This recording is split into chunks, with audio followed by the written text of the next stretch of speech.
আচ্ছা 11-এর আমি কোষের চ্যাপ্টারটা আজকে ধরছি মানে কোষের চ্যাপ্টারটা কিন্তু আমি খুব ওপর দিয়ে বলে দেবো, তারপর পিডিএফ করে নোট পাঠিয়ে দেবো। এটা তোমরা আগে অনেকবার পড়েছো, সেই জন্য এটাকে খুব বিস্তারিত আমি কিছু বলে দিচ্ছি না। প্রথম পড়বে কোষ সেল থিওরি বা কোষতত্ত্ব। এটা জানো স্লেইডেন এবং সোয়ান এটা প্রথম প্রবর্তন করেছিলেন। ওরা বলেছিলেন দুটো মোটামুটি তথ্য ছিল কোষতত্ত্বের, সেটা একটা হচ্ছে কোষই জীবনের গঠনমূলক একক, আর হচ্ছে প্রত্যেকটা জীবদেহ এক বা একাধিক কোষের সমন্বয়ে গঠিত। এটা ওনারা দুজন বলেছিলেন। কিন্তু পরবর্তী ক্ষেত্রে আবার রুডলফ ভিরচাও বলে একজন, তিনি আবার একটা পয়েন্ট অ্যাড করেছিলেন। তারা বলেছিলেন যে সমস্ত কোষ পুরনো মাতৃকোষ থেকে উৎপন্ন হয়। এইগুলো যুক্ত করা হয়েছিল। এবার কোষতত্ত্বের সীমাবদ্ধতা সেটা হচ্ছে কি না, দেহের মধ্যে প্রত্যেকটা কোষের স্থিতি সম্বন্ধে এই তত্ত্ব বিশেষ কিছু বলে না। কোষগুলো যে স্বাধীন অস্তিত্ব বজায় রাখতে পারে কি না সেটা কিন্তু এরা জানে না, এরা বলেনি আর কি। জীবদেহে কিভাবে বিভিন্ন কোষ সুসংগতির বজায় রেখে কাজ করে পরস্পরের সঙ্গে, সেটা কোনো ইঙ্গিত নেই। আচ্ছা, কোষতত্ত্ব যদিও কোষকে জীবের গঠনগত একক হিসেবে বলেছে, তবে কোষ কিন্তু জীবের দেহের কার্যগত একক সেই উল্লেখটা নেই। আর কোষের অন্তর্গঠন সম্বন্ধে কোনো বর্ণনা দেয়নি, আর কোষ বহির্ভূত ধাত্র বা তার গুরুত্ব সম্বন্ধেও কিছু নেই। এগুলো হচ্ছে কোষতত্ত্বের সীমাবদ্ধতা স্লেইডেন সোয়ানে। বর্তমান যে নিউ রূপটা, পরিবর্তিত যে মডার্ন রূপটা, সেটাতে বলছে যে কোষ শুধুমাত্র জীবদেহের গঠনগত এককও নয়, এটা শারীরবৃত্তীয় অর্থাৎ কার্যগত এককও বটে। এই কথাটা বলছে। পূর্বসূরি কোনো কোষ থেকে বিভাজনের মাধ্যমে নতুন কোষ সৃষ্টি হয়। জীবদেহের সব কোষ একই রকমের জেনেটিক বস্তু আহরণ করে, ফলে সব কোষই সদৃশ্য চারিত্রিক বৈশিষ্ট্যের অধিকারী হয়। হ্যাঁ, জীবনের ক্ষুদ্রতম একক হচ্ছে কোষ, আর জীবদেহের সমস্ত কোষ মিলে সম্মিলিতভাবে যে কাজটা করে সেইটার মাধ্যমে জীবটার কি গুণ হবে সেটা প্রকাশ পায়। এটা হচ্ছে একেবারে modern theory of modern cellular theory. হলো। কোষের সংজ্ঞার মধ্যে আর যাচ্ছি না, একদম জাম্প করো। কোষের আয়তনে মোটামুটি পড়তে পারো যে অ্যাংস্ট্রম এককটা ব্যবহার করা হয়, 1 অ্যাংস্ট্রম ইকুয়াল টু 1/10 mm, এইটুকু পড়তে পারো, সেটা খুব একটা দরকার হবে না। কোষের প্রকারভেদে চলে এসো, সেটা হচ্ছে প্রোক্যারিওটিক কোষ, মেসোক্যারিওটিক কোষ আর হচ্ছে ইউক্যারিওটিক কোষ। একদম আমরা চলে যাচ্ছি এর পার্থক্যে, ঠিক আছে? দেখো, একদম প্রোক্যারিওটিক কোষ আমরা জানো, প্রোক্যারিওটিক কোষ হচ্ছে যাদের ক্ষেত্রে নিউক্লিয়াসটা সুসংগঠিত নয়, অর্থাৎ নিউক্লিয় পর্দা, নিউক্লিওলাস, নিউক্লিয় জালক ইত্যাদি নেই, কেবলমাত্র নিউক্লিক অ্যাসিড আছে। হ্যাঁ, তাও একটা অ্যাসিড বা দুটো অ্যাসিড এই থাকছে, আর কিছু থাকে না, সেটা প্রোক্যারিওটিক কোষ। আর ইউক্যারিওটিক কোষ হচ্ছে যাদের ক্ষেত্রে সুসংগঠিত নিউক্লিয়াস আছে, অর্থাৎ নিউক্লিয়াসের মধ্যে নিউক্লিয় পর্দা, নিউক্লিয় জালক, নিউক্লিওলাস, নিউক্লিওপ্লাজম এই সব কিছুই আছে, তাদেরকে বলছি আমরা ইউক্যারিওটিক কোষ। আর এদের মধ্যবর্তী যে কোষটা সেটা হচ্ছে তোমার মেসোক্যারিওটিক কোষ, মানে প্রোক্যারিওটের মতো অত অনুন্নত নয়, আবার ইউক্যারিওটের মতো অত উন্নত নয়। এদের মধ্যবর্তী কোষটাকে বলছি মেসোক্যারিওটিক কোষ। প্রোক্যারিওটিক কোষের কোষ প্রাচীর কীরকম? পেপটিডোগ্লাইকান দিয়ে তৈরি থাকে। আচ্ছা, আর এদের কোষ প্রাচীর যদি থাকে, যদি উদ্ভিদ হয় তাহলে থাকে, প্রাণী হলে তো থাকে না, যদি থাকে তাহলে সেলুলোজ দ্বারা গঠিত হয়। মেসোক্যারিওটিক কোষে সাধারণভাবে কোষ প্রাচীর থাকে না, সাধারণত পেলিকল থাকে।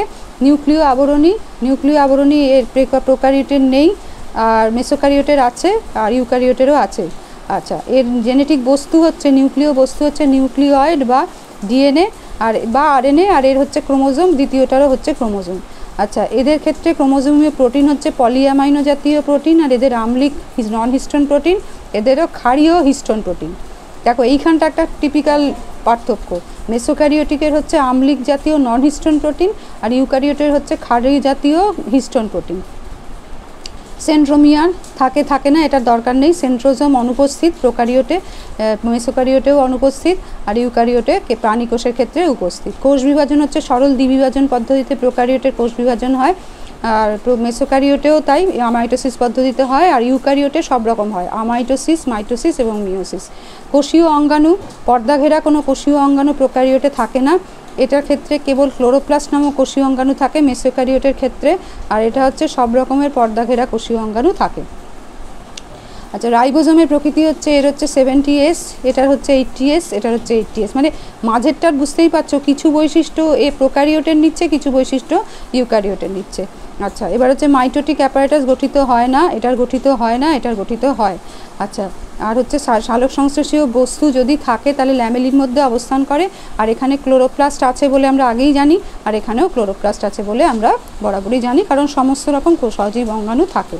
আচ্ছা, এবার এই যে দেহকোষ জননকোষ এগুলো পড়বে না, কি পড়বে সেটা আমি একটা মানে তোমাদের একটা চক আউট করে দেবো।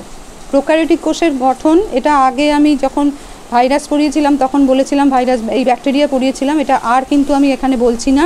একটা যে কোনো ব্যাকটেরিয়া কোষের ওই ফিমরি পিল্লাই যে জায়গাটা আছে ওই স্ট্রাকচারটা যে কোনো একটা দেখে নেবে। আশা করছি এটা দেবে না, পার্থক্যটাই মেন দেবে। একদম এখানে জাম্প করে চলে যাচ্ছি, gram positive bacteria, gram negative bacteria সমস্ত কিছু কিন্তু আগে হয়ে গেছে। এবার ইউক্যারিওটিক কোষে চলে এসো।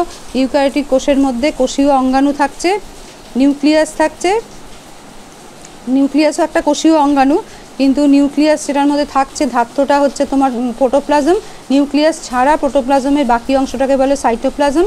সাইটোপ্লাজমের মধ্যে আর্গ্যাস্টিক পদার্থ মানে নির্জীবীয় বস্তু, মেটাপ্লাস্টিক বডি যেগুলোর আর অপর নাম, আর হচ্ছে তোমার সজীব অঙ্গাণুগুলো থাকছে। ঠিক আছে, এবারে একদম ডাইরেক্ট চলে আসছি, আমরা একদম চলে আসছি কোষ প্রাচীর। এই দেখো, কোষ প্রাচীরের মধ্যে একদম প্রথম যে প্রাচীরটা তৈরি হবে তাকে বলছি আমরা মধ্য ল্যামেলা। যে কোষ প্রাচীরটা দুটো পার্শ্ববর্তী কোষের কমন একটা প্রাচীর, সেটাকে বলছি মধ্য ল্যামেলা। মধ্য ল্যামেলা দুদিকে তৈরি হবে প্রাথমিক প্রাচীর, সেটা দুটো কোষের ক্ষেত্রে আলাদা। মানে আমি কি বলতে চাইলাম বুঝতে পারলে? মধ্য ল্যামেলাটা দুটো কোষের কমন, আর প্রাথমিক প্রাচীরটা দুটো কোষের আলাদা। তারপরে হচ্ছে গৌণ প্রাচীর তৈরি হয়, সেটাও দুটো কোষের আলাদা। কখনো কখনো প্রগৌণ প্রাচীর তৈরি হয়। এরকমভাবে ক্রমশ ভেতরের যে সাইটোপ্লাজম এরিয়াটা সেটা ছোট হতে থাকে। আরেকটা জিনিস দেখো, ভালো করে লক্ষ্য করো বাঁদিকে, সেটা হচ্ছে কোষ প্রাচীরের মধ্যে একটা চ্যানেল তৈরি হয়েছে, তার নাম হচ্ছে প্লাজমোডেজমাটা। ভালো করে দেখো, এই চ্যানেলটা যদি না হয়, কোষ প্রাচীর যেহেতু নির্জীব সেহেতু কিন্তু এখান দিয়ে কিন্তু কোনো পদার্থ চলাচল করার অসুবিধা হবে। এটা দুটো কোষের মধ্যে ব্রিজের মতন প্রতিষ্ঠিত থাকে। ঠিক আছে, তাহলে কি হলো? দুটো পার্শ্ববর্তী কোষের যেটা কমন প্রাচীর সেটা হচ্ছে মিডল ল্যামেলা, মধ্য ল্যামেলা, অত্যন্ত পাতলা। মধ্য ল্যামেলার দুপাশে তৈরি হয় প্রাথমিক প্রাচীর, প্রাথমিক প্রাচীরের উভয় পাশে তৈরি হয় গৌণ প্রাচীর, গৌণ প্রাচীরের উভয় পাশে তৈরি হতে পারে প্রগৌণ প্রাচীর। সবসময় যে তৈরি হবে এরকম কোনো মানে নেই। আর প্রথম যেটা মিডল ল্যামেলা সেটা ম্যাগনেসিয়াম পেকটেট এইগুলো দিয়ে তৈরি হয়। এটা তোমরা 10-এ পড়েছো, এটা যখন কোষ বিভাজন পড়েছো। আর তারপরে এগুলো সেলুলোজ, হেমিসেলুলোজ, লিগলিন, কিউটিন, সুবেরিন ইত্যাদি দিয়ে তৈরি হয়। আর এইরকম হতে হতে এরা কিন্তু অনেক সময় কতগুলো অলঙ্করণ সৃষ্টি করে। যেমন দেখো এই যে, হ্যাঁ, এই লিগনিন, কিউটিন, সুবেরিনগুলো কীরকমভাবে জমা পড়বে, অসমানভাবে জমা পড়লে এরকম নানারকম ডিজাইন তৈরি হয়ে যায়, বিশেষ করে গৌণ প্রাচীরের মধ্যে।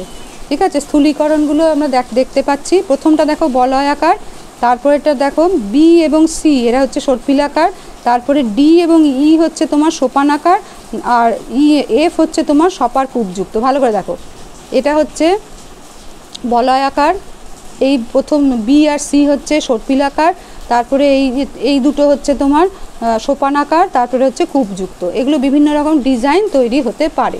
ঠিক আছে, আচ্ছা এবারে চলে এসো কোষ পর্দা। কোষ পর্দা ভীষণ ইম্পর্টেন্ট। কোষ পর্দা যদি এবছর না এসে থাকে তাহলে তোমাদের আসতে পারে। কোষ পর্দা, কোষ প্রাচীর যেমন নির্জীব ছিল, কোষ পর্দা কিন্তু সজীব, এবং প্রোটিন, লিপিড প্রোটিন, এই পিএলপি বলা হয়।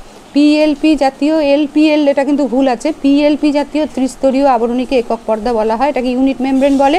এটা শুধুমাত্র যে কোষ পর্দাতেই হবে এরকম ব্যাপার না, এটা কিন্তু সজীব যে সমস্ত অঙ্গাণু আছে, সেন্ট্রোজোম এবং রাইবোজোম ছাড়া প্রত্যেকের গায়ে কিন্তু এটা থাকবে।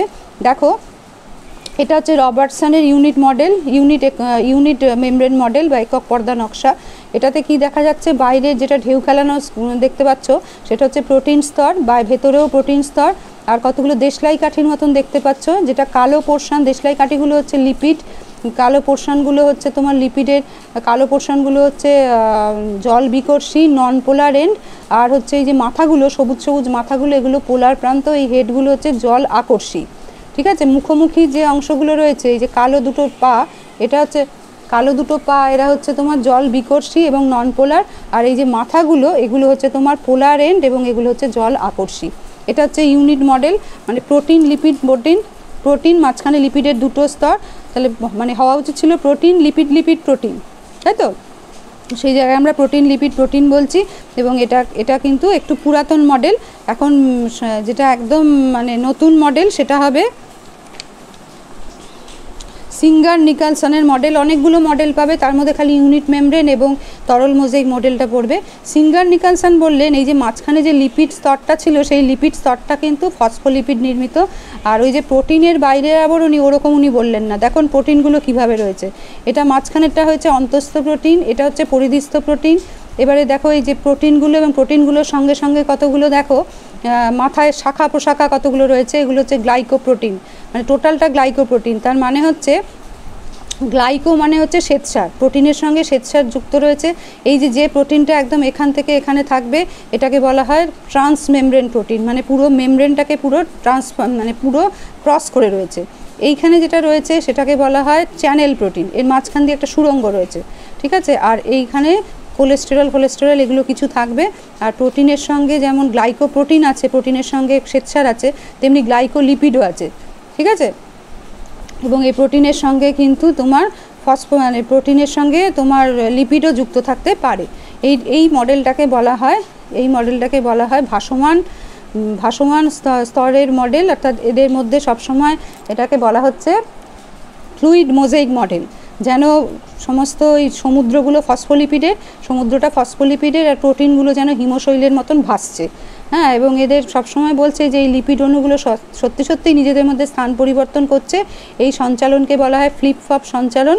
হ্যাঁ, এর মধ্যে দেখবে অনেকগুলো প্রোটিনের কথা বলাই রয়েছে। প্রোটিনগুলো আমি কিন্তু খুব শর্টে বলে যাচ্ছি, তোমাকে কিন্তু জিনিসটা পড়ে নিতে হবে, ঠিক আছে। আচ্ছা, আরেকটা হচ্ছে তোমার এই যে গ্লাইকোক্যালিক্স বলা হয়, যে গ্লাইকোলিপিড আর গ্লাইকোপ্রোটিন যেটা থাকবে এদেরকে মিলিত হয়ে এই যে শাখা প্রশাখাগুলো, গ্লাইকোপ্রোটিন যেটা আঁকা, গ্লাইকোলিপিড যেটা আঁকা, এগুলো কিন্তু সমস্ত হচ্ছে তোমার একসঙ্গে বলা হয় এগুলোকে গ্লাইকোক্যালিক্স, ঠিক আছে। এটা বলা হয় কোষপর্দার কাজ পারবে। কোষপর্দা বিভিন্ন রকম তোমার জাংশন তৈরি করে। প্রথমে হচ্ছে ডেসমোজোম হচ্ছে তোমার দুটি প্রাণীকোষের কোষপর্দার সংযোগস্থলে কিছু কোষান্তর বস্তু জমা হয়ে ডেসমোজোম বা ম্যাকুলার অ্যাডহেরেন্স তৈরি করছে। এদের মধ্যে টোনোফিলামেন্ট বলে একটা থাকে, দেখো ডেসমোজোম, বেল্ট ডেসমোজোম, যে স্পট ডেসমোজোম যেটা করা, এই টোনোপ্লাজমগুলো থাকলে হচ্ছে স্পট ডেসমোজোম বলে। আর যদি কোনো সূক্ষ্মতন্তু না থাকে তাকে বেল্ট ডেসমোজোম বলে। আর দুটো কোষপর্দা যদি পরস্পর একত্র হয়ে বেশ শক্তপোক্ত আকারে থাকে তাকে টাইট জাংশন বলে। আর যদি একটু ঢিলে ঢালা থাকে তাহলে তাকে গ্যাপ জাংশন বলে, ঠিক আছে। এইবারে চলে এসো একদম এর কাজটায় চলে এসো। মোটামুটি কোষপর্দার মাধ্যমে পরিবহন দুরকম হতে পারে। একটা হচ্ছে নিষ্ক্রিয় পরিবহন, সেটা হচ্ছে কোনো রকম জৈব শক্তির প্রভাব ছাড়াই যদি কোনো পদার্থের অণু বা আয়নের পরিবহন ঘটে সেটা নিষ্ক্রিয় পরিবহন। আর সক্রিয় পরিবহন হচ্ছে এটিপি দ্বারা নির্গত শক্তির সাহায্যে যদি কোনো পরিবহন ঘটে সেটাকে বলছি আমরা সক্রিয় পরিবহন। এবারে এখানে এছাড়া কী হচ্ছে অভিস্রবণ, পরিস্রবণ, ডায়ালিসিস, এন্ডোসাইটোসিসটা খুব ইম্পর্টেন্ট। কোনো একটা পদার্থ যদি তুমি খাদ্যবস্তু যদি গ্রহণ করো, সলিড খাদ্যবস্তুই করো অথবা লিকুইডই করো, তুমি যদি কোষপর্দা হও তাহলে সেটাকে বলা হয় এন্ডোসাইটোসিস। তার দুটো ভাগ, যদি তরল কেউ খায় তাহলে পিনোসাইটোসিস বলে, আর যদি সলিড কেউ খায় তাহলে তাকে ফ্যাগোসাইটোসিস বলে। আর এর উল্টোটাকে বলে রিভার্স এন্ডোসাইটোসিস বা এক্সোসাইটোসিস, ঠিক আছে।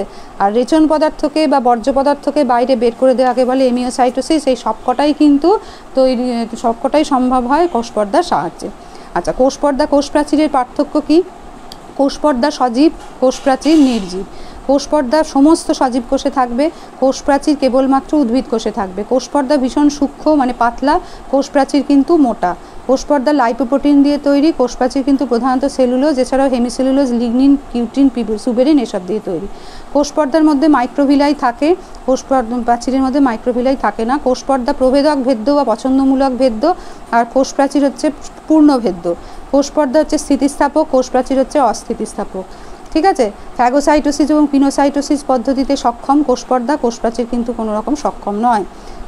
পর্দায় কোনো অলঙ্করণ দেখা যায় না, কোষপ্রাচীরে অলঙ্করণ দেখা যায়। আর কোষপর্দা বিভিন্ন অঙ্গাণুর সৃষ্টিতে বিশেষ ভূমিকা নেয়, কোষপ্রাচীর কিন্তু সেরকম কোনো ভূমিকা নেয় না, ঠিক আছে। পিনোসাইটোসিস ফ্যাগোসাইটোসিসের পার্থক্যটা একবার দেখে নিতে পারো, ঠিক আছে।